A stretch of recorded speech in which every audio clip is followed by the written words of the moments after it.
said, I called it. I definitely called it. From my last podcast, I called it. Why would you literally set this match up for Dakota Kai and Sky to win back the titles? And what happened on Saturday? They won the titles back. Like I told you, I predicted this. It's gonna happen. You said it. You said Sky and Kai for them to get them titles back.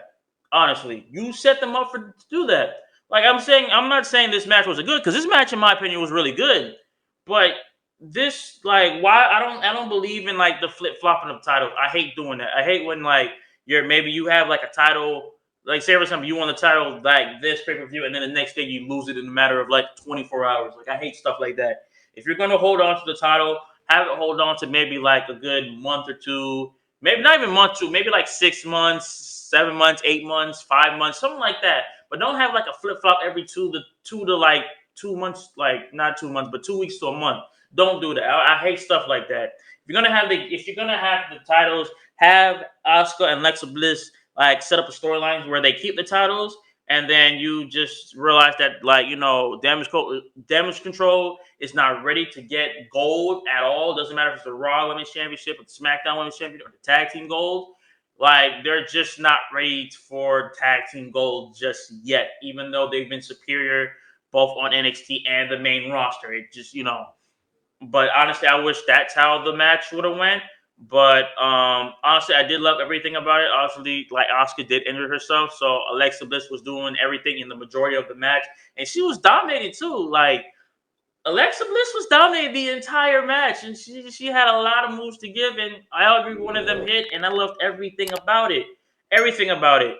Obviously, Dakota Kai and Sky always puts on great performances, especially when they were in NXT at the time, and now being on their main roster, a little bit different, but they show up and show out, and they did their thing.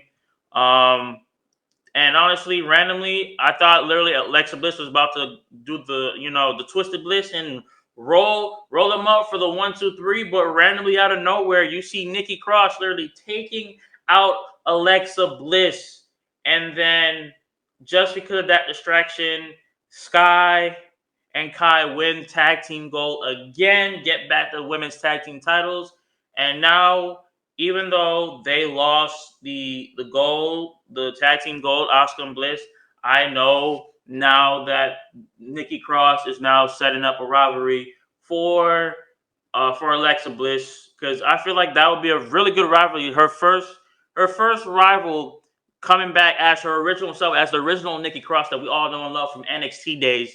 She's back, and honestly, I'm happy that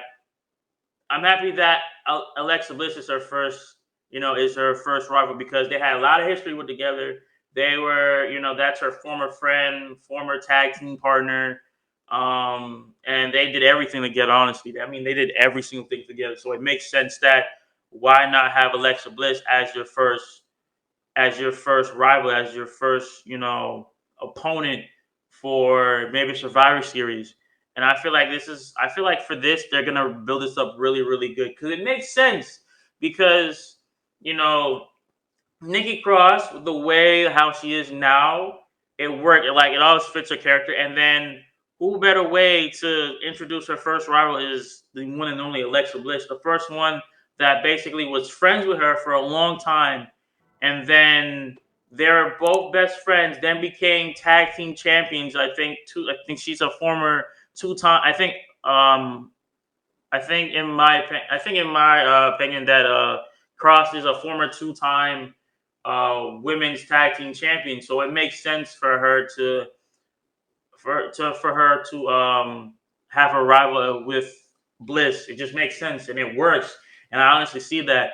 And like I said, it's probably going to be at this coming Survivor Series War Games, and I have no words for that. I honestly will enjoy that rivalry. Something that everybody, including myself, is looking forward to see as well too.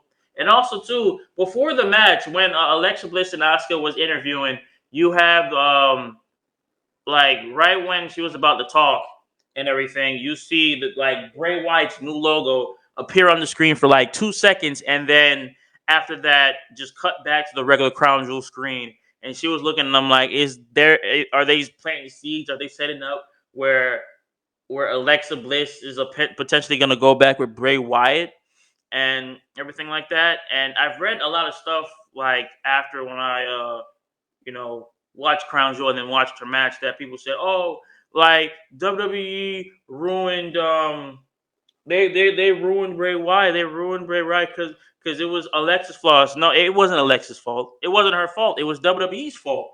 WWE ruined Bray Wyatt and Alexa Bliss. They ruined them two gimmicks like it was nothing. You can thank Vince for that because Vince is dumb for doing that.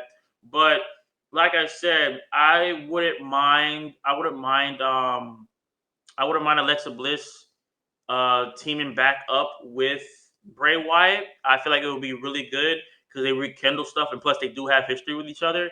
And honestly, like, don't have obviously they're not going to go back where Alexa Bliss is basically taking over the Fiend's whole character and everything. They're not going to do that. They're probably going to come back as like the twisted Bliss that you saw like in the Thunderdome era, and she can still be friends with Asuka, but team up with Asuka, turn Asuka into like kind of have the dark side of Asuka, like the one that we have never seen, like a dark side of Asuka, and then that comes out, and then are together with um they are together with Bray Wyatt, and something badass happens between all three of them. But honestly, I hope if that ever happens, I'll be super excited. I'll be happy with everything like that. I'm looking forward to what they have in store for Asuka. I know she's probably going to be written off of TV for a minute because of her injury, but honestly, I want to see what they're going to take further with Dakota Kai and Sky winning tag team gold again, winning back the titles. They honestly should have never lost it again. In my opinion, you could have had this match on Monday Night Raw. Honestly, I'd rather have this match on Monday Night Raw or Friday Night SmackDown than to be placed on the card. Like, it doesn't make sense for you to lose the titles on Monday Night Raw to Bliss and Asuka just to regain them back at Crown Jewel and to become once again tag team champions. Like, you could have put that on. Honestly, you could have put that on like Monday Night Raw, and honestly, it would be a good match, but no one would really care that much. You honestly could have put Ali versus Seth Rollins for the United States Championship because they were hyping that match up so much. They're hyping that rivalry up so much, so I literally thought that was going to be on the card. I was just going to be happy if that was going to be on the card. But instead, they had the tag team titles be on the card, and I'm like, I'm not hating the match. It was a really good match. It could have been on Monday Night Raw more than anything. But overall, congratulations for Sky and Kai for winning back tag team gold again, and see what happens further on with damage control. All right, so the next one we have on the list is Drew McIntyre versus Karrion Kross in a steel cage match, and the right person won this time. And I'm happy that Drew McIntyre won this steel cage match. And honestly, like I did say, it was good that Karrion Kross did lose this match because now they're gonna set themselves up for their last match at Survivor Series, War Games, and I'm all for it. I know obviously because it wouldn't make sense for Karen to keep winning against Drew McIntyre because